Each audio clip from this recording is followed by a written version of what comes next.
Искам да ви кажа, не само да дрънкам, да плаша мишките цял ден, а през останалото време вижте какво правя.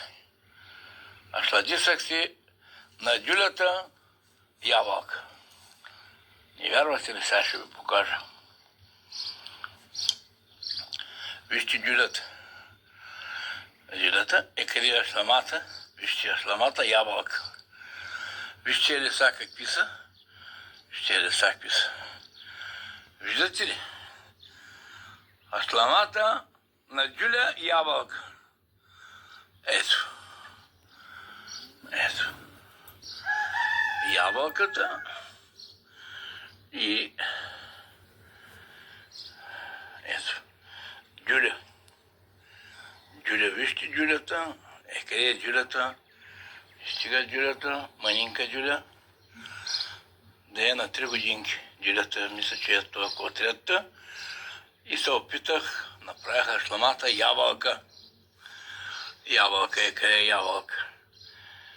Това е. Ябълка. А тук същата работа. Ето, дива круша. Дива круша. Виждате ли дивата круша?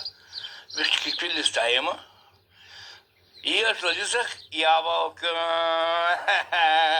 Ето вижте откъде е шламата. Виждате ли къде е шламата? Къде е.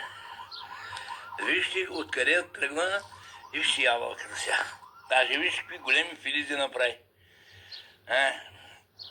Видяхте ли? Ето вижте. Това дива круша. Вижте, ти сами се равните листата. Вижте, това е дива круша, дедга клатя така, а другото се е ябълка. Листата, по листата може да си ги гледате и да различавате. Сега, 2 плончета, излезе 2 филищчета ябълка. Ябълка. А това е дива круша. Показва ви, че може и на дюля да стане ябълка.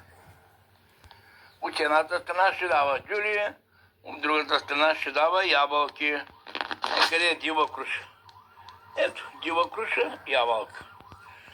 А шлама стават много вкусни. На дива круша ябълките стават направо мозък. На дюля не съм пробвал, тази година ще пробвам. Не съм ял, обаче фана. Ето вижте, пак ви показвам. Дюля, ябълка. Къде? Ябълката фърка. Така.